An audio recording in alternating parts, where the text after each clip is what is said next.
शान।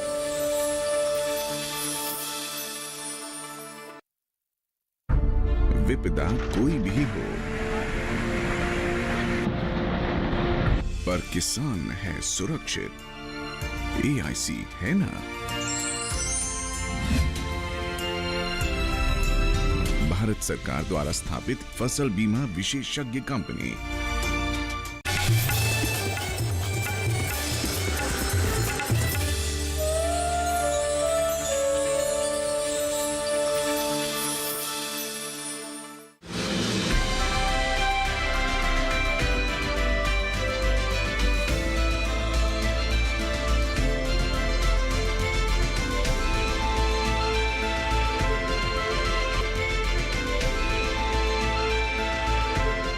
नमस्कार, आप देख रहे हैं दूरदर्शन किसान। खेती और किसानी से जुड़ी नवीनतम जानकारियों के साथ इस खास कार्यक्रम में आप सभी का स्वागत है। मैं हूं अदिति शर्मा। आइए बताते हैं क्या है नया आज के कार्यक्रम में। खाद्य प्रसंस्करण उद्योग मंत्रालय ने पूर्वोत्तर और हिमालय राज्यों से होने वाले हवाई परिवहन पर 50% सब्सिडी की सुविधा प्रदान की।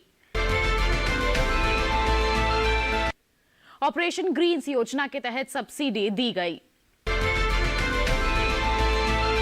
आत्मनिर्भर भारत अभियान के अंतर्गत ऑपरेशन ग्रीन्स योजना टॉप टू टोटल के तहत अब पूर्वोत्तर और हिमालय राज्यों से 41 अधिसूचित फलों और सब्जियों को भारत के किसी भी स्थान पर पहुंचाने के लिए हवाई परिवहन पर 50% की सब्सिडी वाली सुविधा उपलब्ध कराई गई है। इस सुविधा के अनुसार एयरलाइंस कंपनियां आपूर्तिकर्ता या माल भेजने वाले या माल प्राप्तकर्ता तथा एजेंट को परिवहन सब्सिडी सीधे प्रदान करेंगी। वास्तविक अनुबंधित माल ढुलाई शुल्क का केवल 50% ही उनसे लेंगी और शेष 50% धनराशि के लिए खाद्य प्रसंस्करण उद्योग मंत्रालय के समक्ष दावा पेश करेंगी। अब खबरें विस्तार से। इस योजना को मंजूरी प्रदान करने के बाद संशोधित योजना संबंधित दिशा निर्देश 2 नवंबर 2020 को अधिसूचित कर दिए गए। Operation Greens top to total योजना के अंतर्गत अन्य शर्तों पर आधारित छूट में ये सुविधाएं शामिल है, जिसमें पात्र हवाई अड्डों से हवाई कंपनियों के माध्यम से परिवहन के लिए अधिसूचित फलों और सब्जियों की सभी खेप, चाहे जो भी मात्रा हो और कीमत हो, इसके बावजूद 50% माल भाड़ा सब्सिडी के लिए पात्र होगा। ऑपरेशन ग्रीन्स योजना के तहत परिवहन सब्सिडी को इससे पहले किसान रेल योजना के लिए बढ़ाया गया था। ये सुविधा 12 अक्टूबर 2020 से प्रभावी हुई थी। अधिसूचित फल और सब्जियों पर रेलवे केवल 50% भाड़ा ही लेता है। इसमें पात्र फल हैं आम, केला, अमरूद, कीवी, लीची, मौसम्बी, संतरा, किन्नू, नींबू, पपीता, अनानास, अनार, कटहल, सेब, बादाम, आंवला, पैशन फ्रूट, नाशपाती, शकरकंद और चीकू।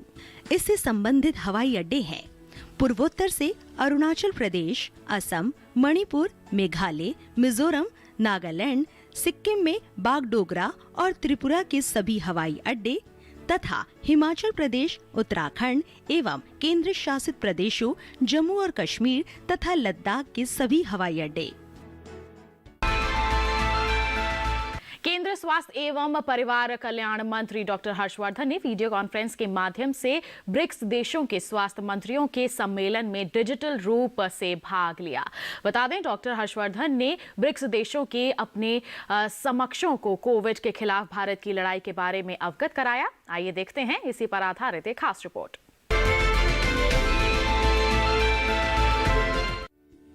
डॉक्टर हर्षवर्धन ने मुख्यमंत्रियों, स्वास्थ्य मंत्रियों और वरिष्ठ स्वास्थ्य अधिकारियों के साथ कोविड की स्थिति और जन स्वास्थ्य उपायों की समीक्षा की।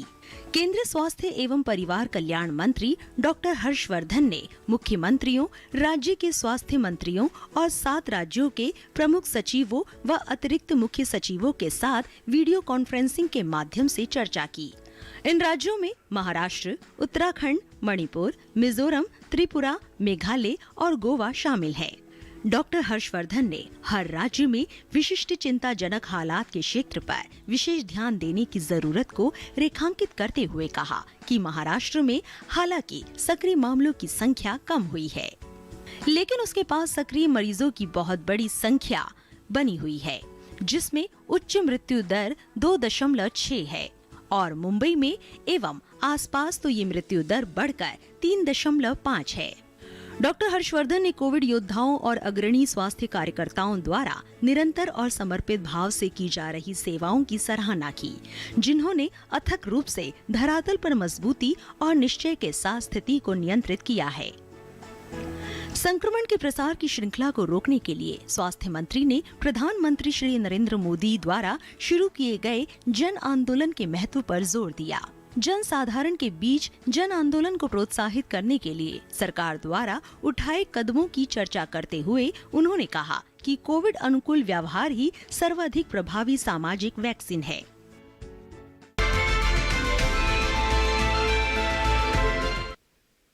केंद्रीय मंत्री श्री तोमर ने बुधवार को केंद्रीय बागवानी संस्थान नागालैंड द्वारा आयोजित कीवी के लिए वैल्यू चेन निर्माण कार्यक्रम को संबोधित करते हुए कहा कि कीवी जैसे विदेशी फल का उत्पादन करने की दिशा में नागालैंड एवं अन्य उत्तर पूर्वी राज्य अग्रणी भूमिका निभा रहे हैं। इसी पर आइए एक खास रिपोर्ट पर नजर डाल लेते हैं।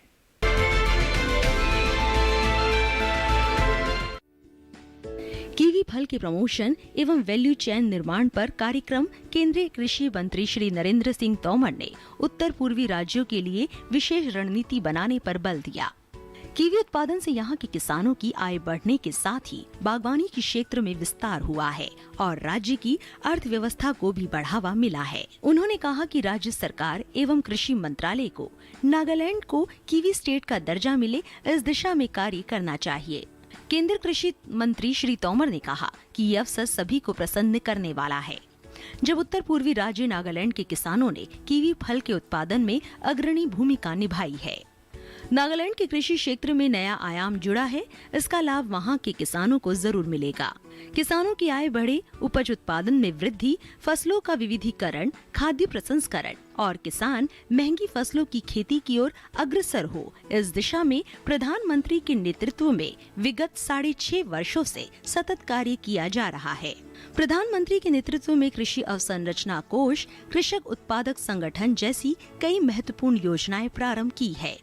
श्री तोमर ने कहा कि आत्मनिर्भर भारत अभियान के अंतर्गत खाद्य प्रसंस्करण के क्षेत्र में 10,000 करोड़ रुपए की धनराशि का प्रावधान किया है। अब आवश्यकता इस बात की है कि केंद्र, राज्य व संबंधित संस्थाएं मिलकर इन सारी योजनाओं का लाभ किसान तक पहुंचाने के लिए कार्य करें।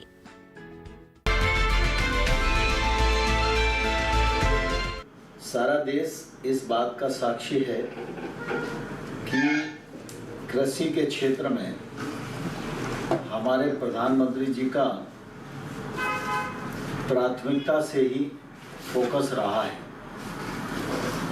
कृषि के क्षेत्र में उत्पादन बढ़े, उत्पादकता बढ़े, फसलों का विविधीकरण हो, किसान महंगी फसलों की ओर जाएं, फूड प्रोसेसिंग को प्रोत्साहन मिले, इस दिशा में मोदी जी के नेतृत्व में लगातार फंड्स की भी व्यवस्था की गई है, नई नई योजनाओं का सृजन भी किया गया है, वैल्यू चेन विकसित हो इसके लिए प्रयत्न किए जा रहे हैं और प्रोसेसिंग को बढ़ावा मिले, इस दिशा में भी महत्वपूर्ण कदम उठाए हैं। आवश्यकता इस बात की है कि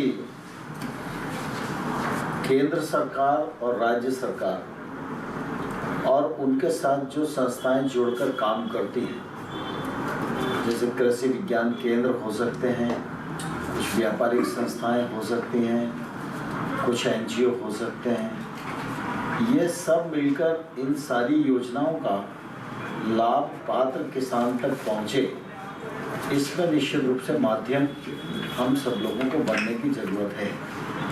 आज कीवी से संबंधित कार्यक्रम हम नागालैंड में कर रहे हैं और निश्चित रूप से ये नागालैंड के किसानों के लिए आने वाले कल में मील का पत्थर साबित होगा उनकी एक और आमदनी बढ़ेगी, देश की आमदनी बढ़ाने में उनका योगदान बढ़ेगा।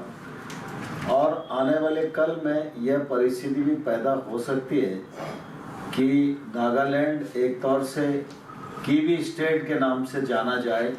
इस लक्ष्य को लेकर अगर नागालैंड गवर्नमेंट काम करेगी तो इसका बड़ा फायदा नागालैंड को भी मिलेगा और देश को भी मिलेगा। जहाँ तक केंद्र सरकार का सवाल है, केंद्र सरकार हर मोर्चे पर राज्य के साथ कंधे से कंधा और कदम से कदम मिलाकर खड़ी हुई है। मूर्ति साहब यहाँ बैठे हुए हैं, मैं उनको भी आग्रह करना चाहूँगा कि सामान्य तौर पर कुल मिला के जो हमें मैंडेट है वो काम तो हम करते ही हैं, लेकिन साथ ही साथ वर्तमान परिस्थितियों में कृषि के क्षेत्र की व्यापकता और प्रासंगिकता वैसे तो देश में पहले से ही मान्य थी, लेकिन कोविड के समय में ये प्रासंगिकता और सिद्ध हुई। और इसलिए प्रधानमंत्री जी ने जब आत्मनिर्भर की बात की, उसके गर्भ में भी कृषि है, उसके गर्भ में भी गांव है, गांव की मेन पावर है। और जब उन्होंने लोकल के लिए वोकल रहो यह बात की तो उसके पीछे भी कुल मिला के भावना यही है। लेकिन सामान्य तौर पर हम आत्मनिर्भर भारत या लोकल फॉर वोकल ये सामान्यतः नारा नहीं। जब प्रधानमंत्री जी ने अपने मुंह से इसे कहा है तो ये शब्द साकार रूप देश की धरती पर ले सकें, इसके लिए उन्होंने पर्याप्त प्रबंधन किया। वो प्रबंधन नीचे तक पहुंचना चाहिए। जैसे डालमिया अभी कह रहे थे कि जो 3rd ग्रेड का मटेरियल है वो बच जाता है, तो अगर उसकी कोई प्रोसेसिंग हो सकती है तो आज जब आत्मनिर्भर पैकेज के अंतर्गत 1 लाख करोड़ का इंफ्रास्ट्रक्चर फंड एग्रीकल्चर को किया जा रहा है, फिशरीज है, एनिमल हस्बेंड्री है, औषधि खेती है, और तो फूड प्रोसेसिंग को भी 10,000 करोड़ रुपया अलग से फंड किया जा रहा है, जिनमें छोटी छोटी इंडस्ट्री खड़ी हो सके। जो इंफ्रास्ट्रक्चर फंड है उसका भी उपयोग इस दिशा में किया जा सकता है। और विशेष रूप से पूर्वोत्तर जो राज्य हैं और हमारे जो पहाड़ी स्टेट हैं, इनके साथ हमको एक बार अलग से बातचीत भी करना चाहिए इस दिशा में। एक तो FPO पॉलिसी हमारी, दूसरा इंफ्रास्ट्रक्चर फंड, तीसरा मार्केटिंग और फूड प्रोसेसिंग। इन 4 में उनको हम प्राथमिकता देने का मन भी रखते हैं, सारी योजनाओं में प्रावधान भी है, लेकिन ये राज्य किसी न किसी कारण से पिछड़ते हैं। और पहले से भी हम लोगों का अनुभव रहा है कि देश में विकास के काम तो समय समय पर होते रहे हैं, लेकिन 2 चीज़ें होती हैं। एक, सरकार योजना बनाए, योजना लोगों के सामने रखे और जिसमें ताकत है, जिसमें ज्ञान है, जिसकी आर्थिक क्षमता है, वो सरकार की योजना का लाभ ले जाए। तो ये होता ही रहा है और कुल मिला के हम लोग इसको अपनी उपलब्धि में बताते भी रहे हैं। लेकिन इसके कारण आप देखेंगे कि किसी भी क्षेत्र में, कृषि के क्षेत्र में तो है ही, लेकिन और अन्य क्षेत्रों में भी देखेंगे तो चाहे वो हेल्थ का हो, चाहे एजुकेशन का हो, सभी क्षेत्रों में एक असंतुलन व्याप्त हो गया है। और वो असंतुलन हमारी सबसे बड़ी समस्या है। इन्वेस्टमेंट भी हो गया, संस्थान भी खड़े हो गए, साधन भी खड़े हो गए, लेकिन उनकी पहुंच आम लोगों तक नहीं है, क्योंकि वो जो समग्र सोच और संतुलित विकास की जो दृष्टि होनी चाहिए उसका कहीं ना कहीं अभाव रहा है। और मैं समझता हूँ कि इस समय प्रधानमंत्री नरेंद्र मोदी जी ने लगातार पहले दिन से ही इस बात की कोशिश की कि समग्र देश में समग्र विभागों के द्वारा किया गया जो काम है वो कहाँ कहाँ असंतुलन पैदा कर रहा है। इसलिए चाहे वो शिक्षा का क्षेत्र हो, चाहे स्वास्थ्य का क्षेत्र हो, हर क्षेत्र में उन्होंने उन स्थानों को चिन्हित करके और कोशिश की है कि वहाँ पर हम गैप्स को कैसे भर सकें। इसी के साथ समय हो चला है एक छोटे से ब्रेक का। हम जल्द ही हाजिर होंगे। आप बने रहिए दूरदर्शन किसान पर।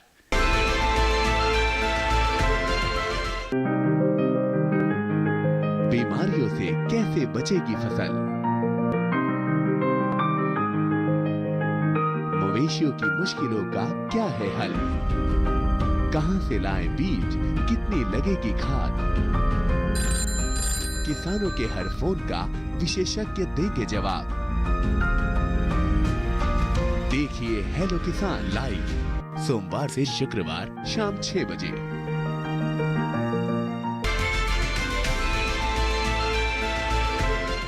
ब्रेक के बाद आप सभी का फिर से स्वागत है। बता दें, देश में हो रहे कृषि सुधार समग्र विकास का आधार बनेंगे 3 नए कानून। कृषि उपज व्यापार और वाणिज्य अधिनियम 2020, कृषक कीमत आश्वासन और कृषि सेवा पर करार अधिनियम 2020 और आवश्यक वस्तु अधिनियम 2020। आइए जानते हैं इनके बारे में विस्तार से।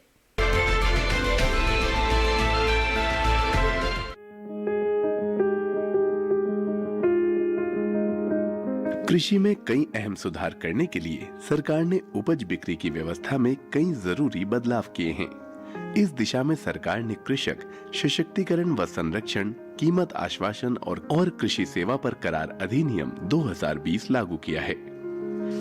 इस अधिनियम के लागू हो जाने से अब किसान उपज से खाद्य उत्पाद बनाने वाले प्रोसेसर्स, व्यवसायिक कंपनियां, थोक और फुटकर विक्रेताओं और निर्यातकों के साथ कृषि उपज की बिक्री के लिए सीधे करार या व्यवसायिक समझौता कर सकेंगे।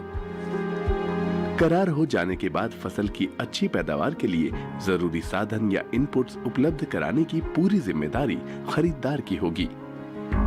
अधिनियम के लागू हो जाने से अब पैदावार के दौरान फसल पर किसान का मालिकाना हक बना रहेगा। वहीं किसानों को उपज की बिक्री पर होने वाला खर्च भी नहीं देना पड़ेगा, यानी किसानों के मुनाफे में पहले के मुकाबले खासी बढ़त होगी। फसल का बीमा तो कराया ही जाएगा, साथ ही जरूरत होने पर किसान वित्तीय संस्थानों से कर्ज भी ले सकेंगे। इतना ही नहीं, किसानों को मौसम के जोखिम और बाजार के उतार चढ़ाव से भी सुरक्षा मिलेगी। ये अधिनियम अनुबंधित किसानों को नियमित और समय पर भुगतान की सुविधा भी देता है। जाहिर है कि कृषि में हुए इन सुधारों से किसान काफी फायदे में रहेंगे। इसमें से एक कानून है कृषि उपज व्यापार तथा वाणिज्य संवर्धन एवं सुविधा अधिनियम 2020। इस कानून के बनने से एक ऐसी कानूनी व्यवस्था लागू होगी जिसमें किसान को अपनी उपज, जो उसका उत्पाद है, उसको बेचने की स्वतंत्रता मिलेगी। वो उत्पाद वो किसे बेचे, कब बेचे, कितने दाम पे बेचे, ये इसको निर्धारण करने की किसान को उसको चॉइस मिलेगी और इससे वह अपने उत्पाद का राज्य के अंदर या अंतर्राज्यीय व्यापार कर सकेगा और उसको इसके लिए ना तो कोई फीस लगेगी, ना कोई कमीशन देनी होगी। और इसमें एक ट्रेड एरिया का परिकल्पना की गई है और ये ट्रेड एरिया वो क्षेत्र है जहाँ पर जो APMC कानून से द्वारा स्थापित मार्केट है, उसके बाहर का जो क्षेत्र है उसको ट्रेड क्षेत्र की परिभाषा में लाया गया है।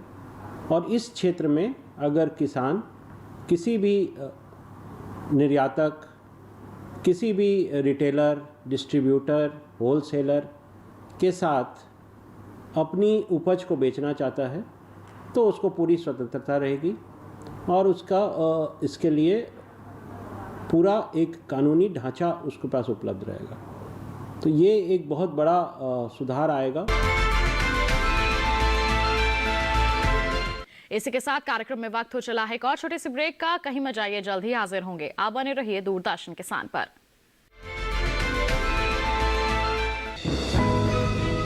ये कामयाबी है अन्नदाता की, ये कहानी है खेत और खलिहानों की। कैसे करें अपने पशुओं की देखभाल, जानिए गांव-गांव के किसानों का हाल। देखिए गांव किसान सोमवार से शुक्रवार दोपहर 12:05 पर।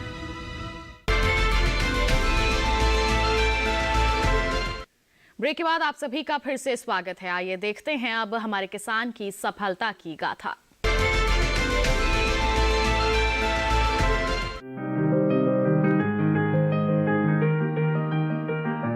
राजस्थान के जिला सीकर के गांव दाता के किसान सुंदराम वर्मा को कम पानी में खेती की तकनीक पर काम करने के लिए पद्मश्री सम्मान दिया गया है।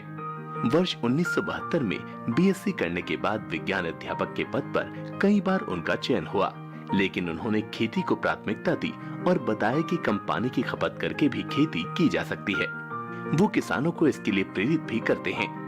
सुंदराम को यूं तो अनेक पुरस्कार मिल चुके हैं, मगर कृषि विधि में सबसे पहला पुरस्कार कनाडा में वर्ष 1997 में एग्रो बायोडाइवर्सिटी बायो अवार्ड मिला। दूसरी बार वर्ष 1998 में राष्ट्रीय स्तर का जगजीवन राम किसान पुरस्कार प्राप्त हुआ। तीसरी बार उन्हें राज्य सरकार द्वारा वन पंडित पुरस्कार दिया गया।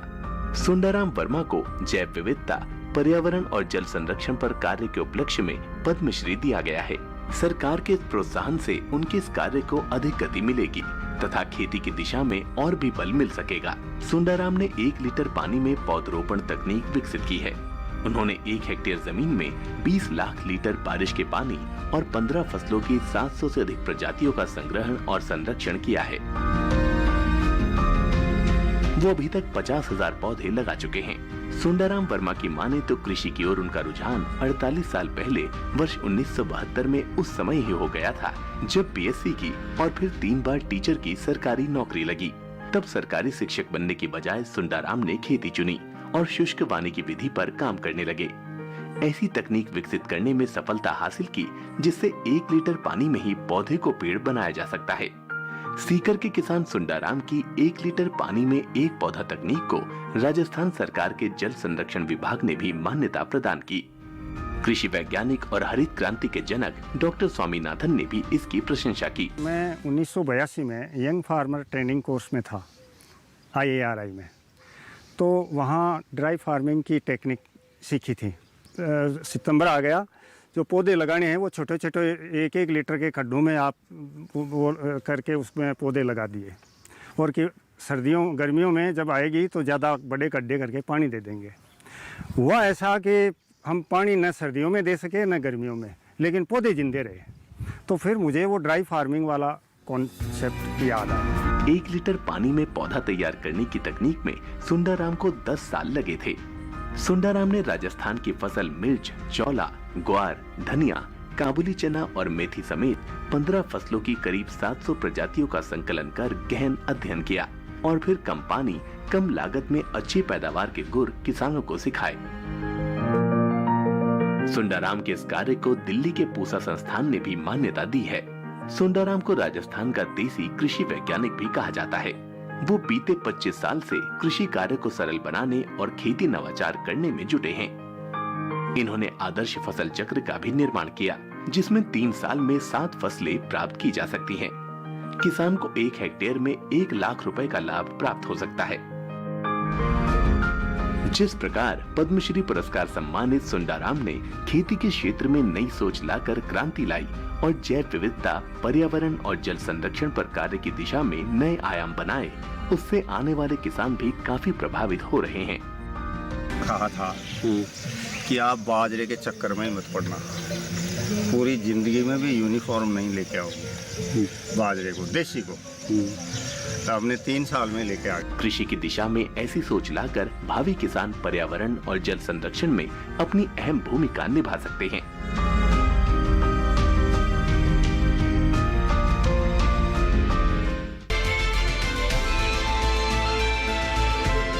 आइए अब आपको बता दें पराली प्रबंधन पर क्या कुछ खास जानकारियां हैं। इन तमाम जानकारियों के लिए देख लेते हैं ये खास रिपोर्ट।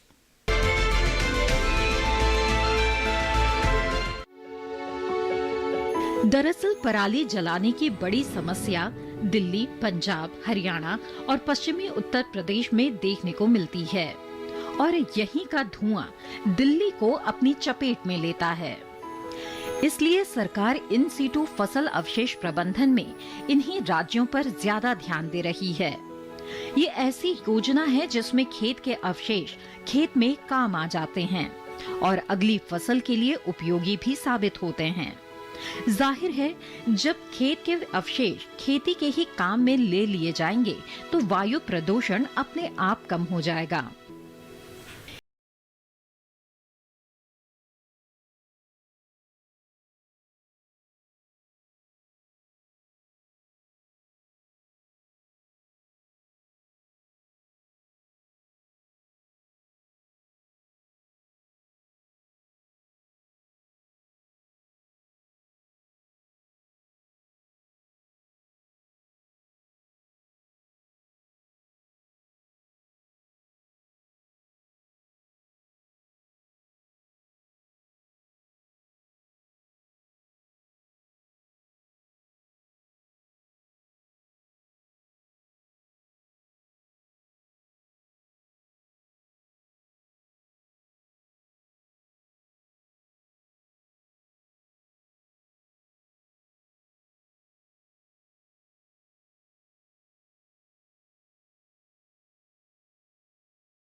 से संबंधित मशीनें मुहैया कराने के लिए 1152 करोड़ रुपए के बजट का प्रावधान भी किया है।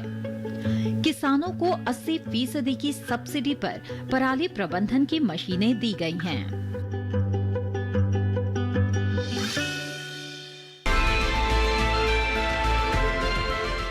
इसके साथ आज के खास कार्यक्रम में बस इतना ही। अगले अंक में मुलाकात होगी, तब तक के लिए दीजिए इजाजत। आप बने रहिए दूरदर्शन किसान पर। नमस्कार।